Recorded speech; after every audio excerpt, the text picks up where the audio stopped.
Mindfulness in business can sound like some new age break out the crystals, incense, and candle thing. But today's guest says it's actually one of the smartest ways to humanize the workplace, unlock high employee engagement, and the full potential of your team.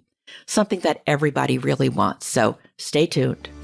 This is Business Confidential Now with Hannah Hasl-Kelchner, helping you see business issues hiding in plain view that matter to your bottom line.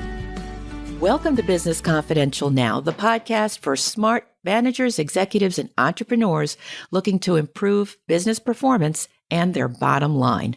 I'm your host, Hannah Hasl-Kelchner, and I have another amazing guest for you today. She's Catherine Bell, a successful entrepreneur, business leader, and best-selling author of The Awakened Company, a revolutionary business book that was awarded the Nautilus Book Award in Business and Leadership and became a bestseller in 1 week after its release. It's also been included as one of the 8 best leadership books of 2015 on Amazon, recognized as a top book for combining business and mindfulness. Welcome to Business Confidential Now, Catherine. Thank you so much for having me, and thank you to everybody who is listening. Mindfulness is just a really interesting topic. What is mindfulness in business? Help us understand that. Well, first let's define mindfulness. And mindfulness is being in the present moment. So not with our past thoughts, not being pulled ahead to the future, rather being with what is here now. Mindfulness in business, the way I like to link it is it's about our leadership. And I believe everybody's a leader.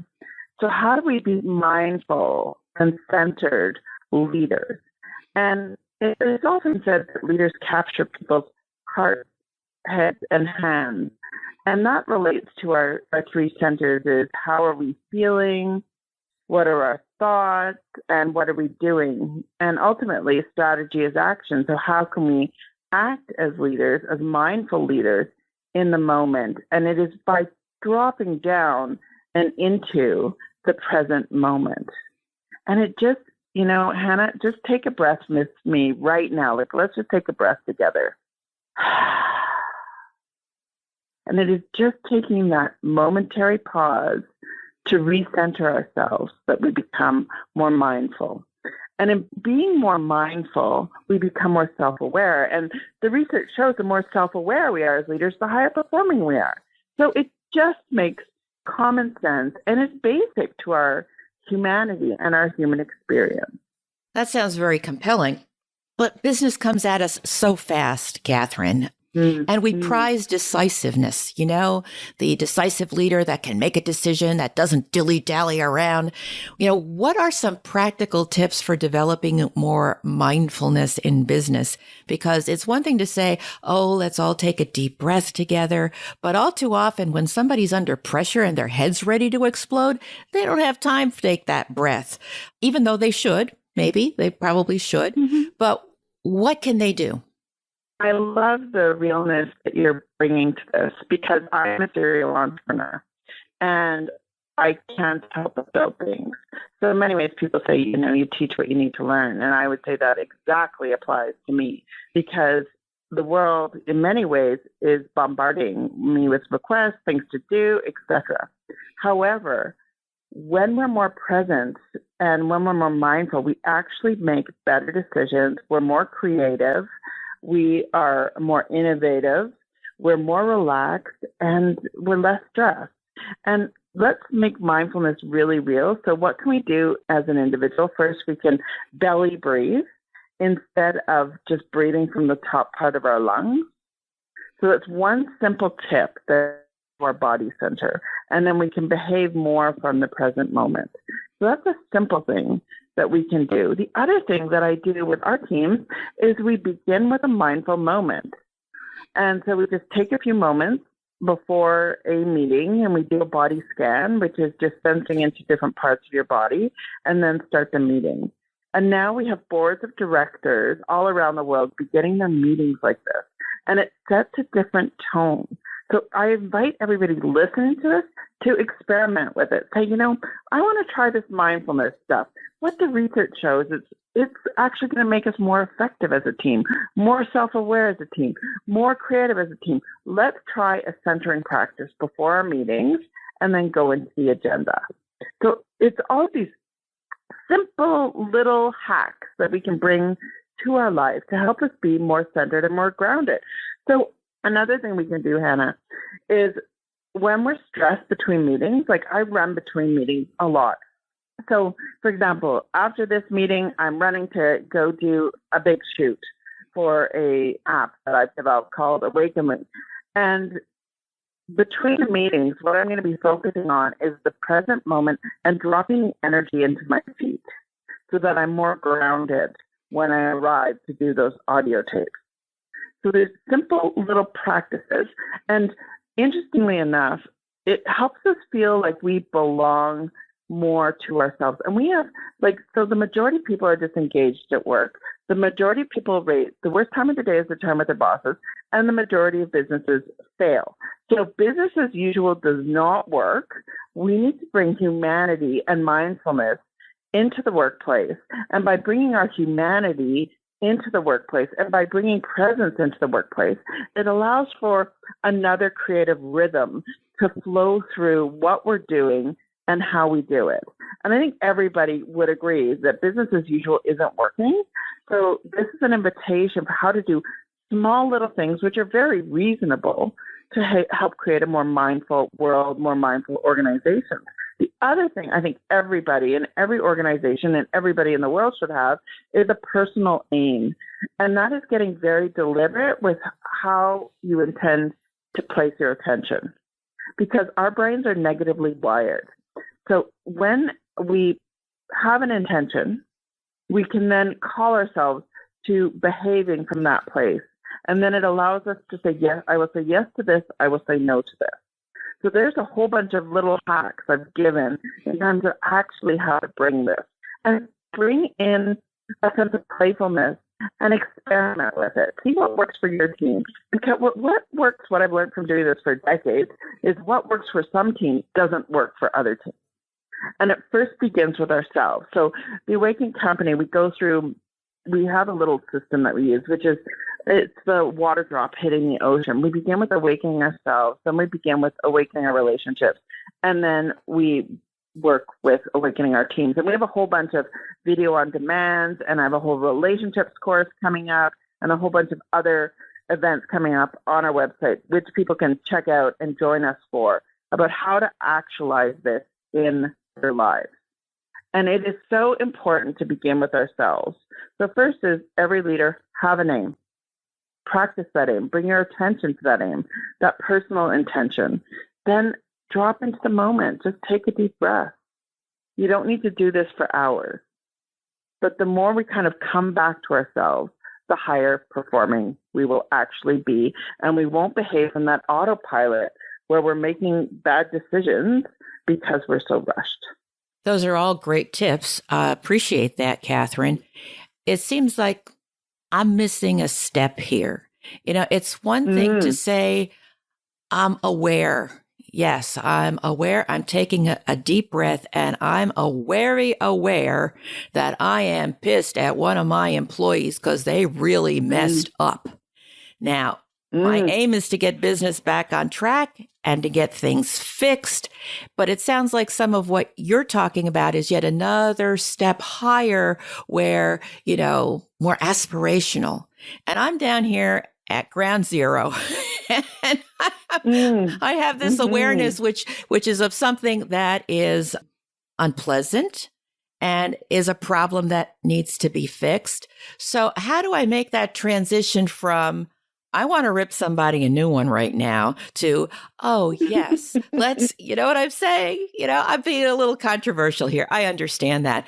But, I think that, as you pointed out before, for so many managers that have so much on their plate every single day, it sounds like being mindful is a luxury. So how do they go from, how do I get this anger under control, to unlocking the potential of my team? Hannah, you are incredibly intuitive, because I'd say anger is probably the biggest thing I've had to work with as a leader. So you're incredibly intuitive to actually pick the whole topic of anger.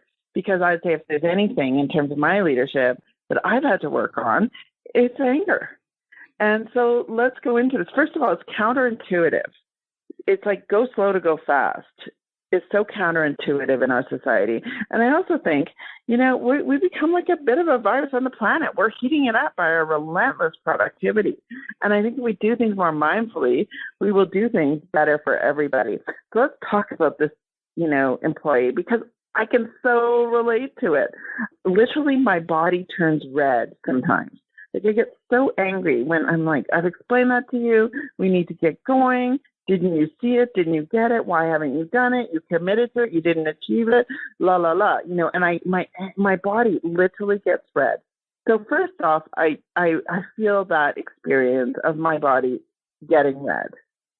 And I also take a pause, and I have a very deliberate practice, which is from critical conversations or crucial conversations, is I write down what are the things, what am I feeling, what are my thoughts, what am I noticing, and what is my preference of behavior in terms of the employee. So I get very specific, and I work through that first myself. I just take a few minutes and jot it down. Whereas before, what I would do is I just blurt out at them.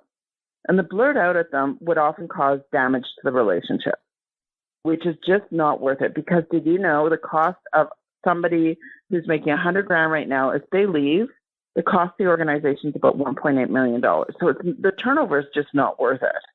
So I do the practice of, okay, what am I thinking? What am I feeling? What am I noticing? What's my preference of behavior? And then I talk to them about it.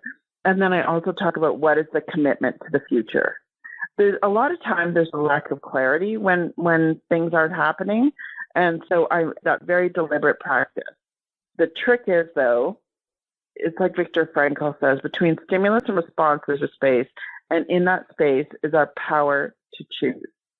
And so by getting more deliberate about what is the choice I want to make and how do I want to use that anger is actually very powerful and good fuel for creativity and to find different solutions. So I love that you picked the anger with somebody who's working with you, because I can so relate to that, especially I'm a serial entrepreneur. So I just really like to build stuff, and I don't like things to slow me down. And I realize things become slower, and then I damage things if I let my anger just go.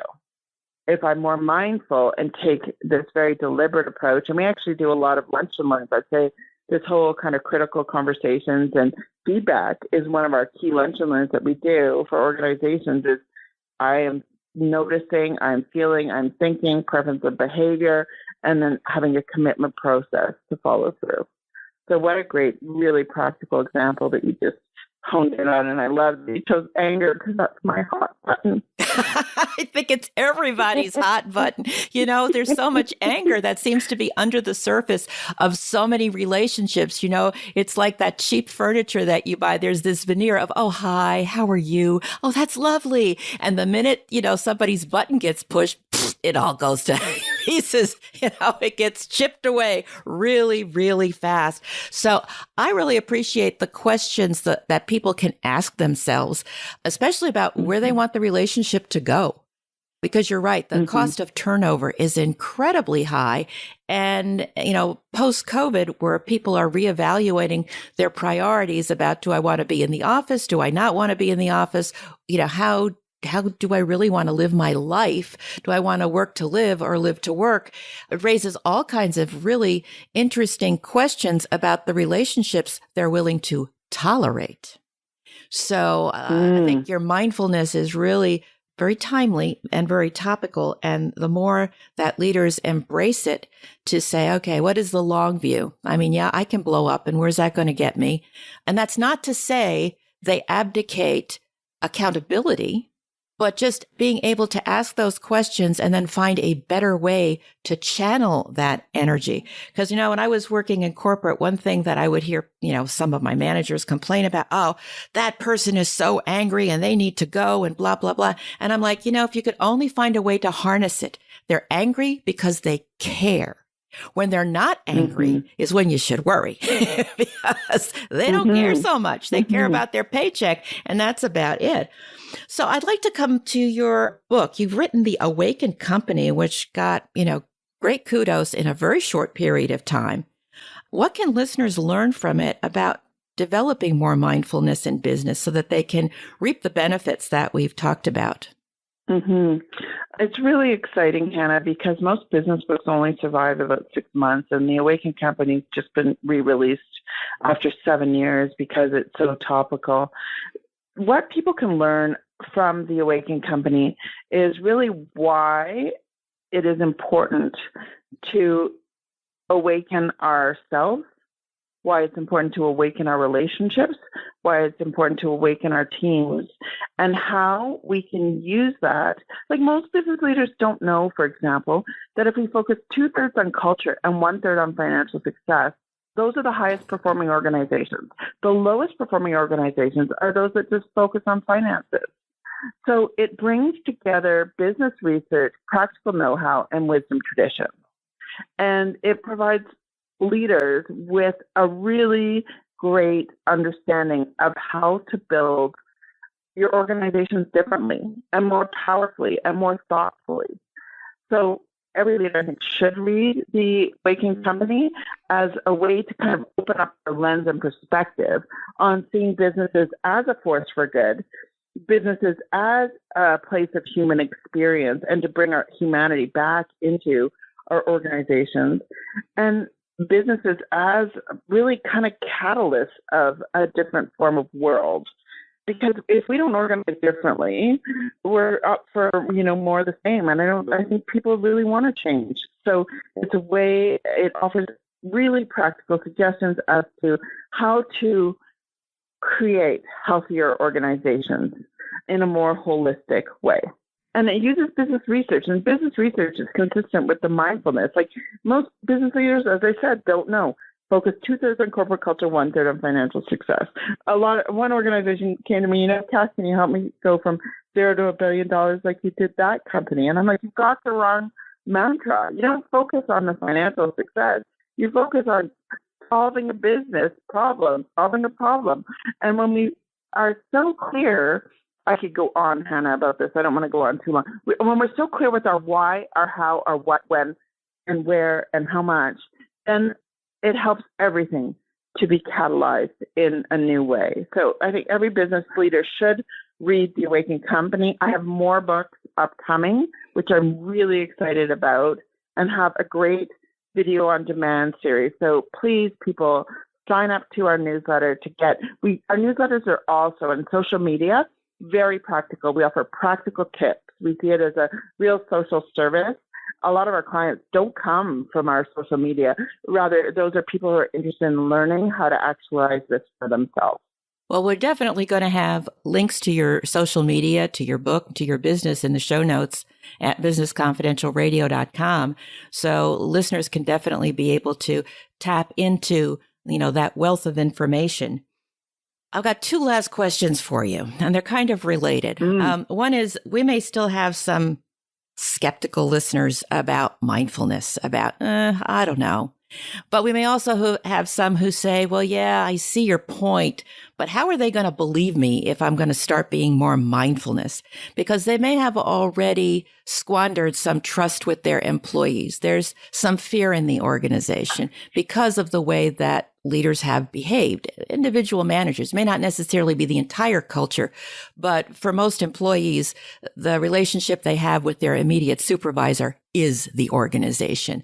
So what advice do you have?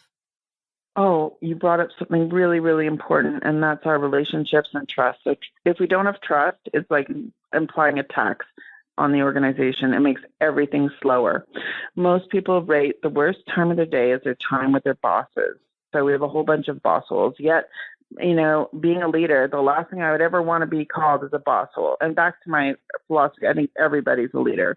What we need to be doing in our organizations is really, it's simple things like positively noticing each other in relationship. High-performing teams say 5 times as many positive things to each other. So I'd invite every leader listening to this call, first thing you do, start positively noticing your team. Watch what happens. It is alchemy, and it is not rocket science. So I invite you to try and experiment and see what works for you. Be deliberate with where you're placing your intention, awareness, and your action. So intention, I, awareness, A, action, A. So IAA is something I always use, IAA. So intention, awareness, action.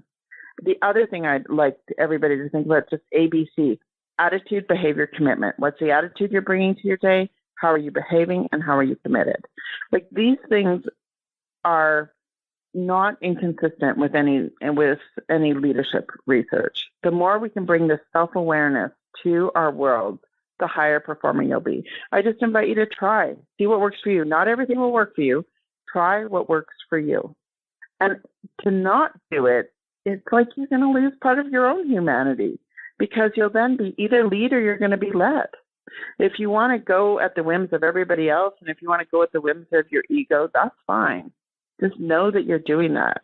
And I'd really invite people, though, to try to bring more intention, awareness, and action to their world.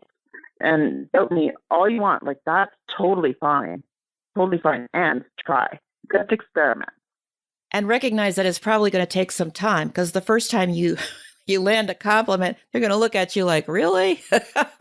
They're going to be a little skeptical. But I really appreciate the tips that you've given. You've given some fabulous advice. And I had to chuckle to myself when I heard you say that, the time people spend with their immediate managers, is the time that they, dislike and makes them the most uncomfortable in the day. I have a funny story I got to share with you. When I was still working in corporate, I was in the elevator one time and I saw the head of the IT department with his lieutenant going up to the 4th floor, which is where the CEO was. And he was going for a meeting with the CEO. And I just looked at him and he was, shuffling his papers and kind of, fidgeting a little. I said, just imagine how good you're going to feel when you take this elevator going back down. And he just started cracking up. They just totally diffuse the tension. He's like, yeah, you get it.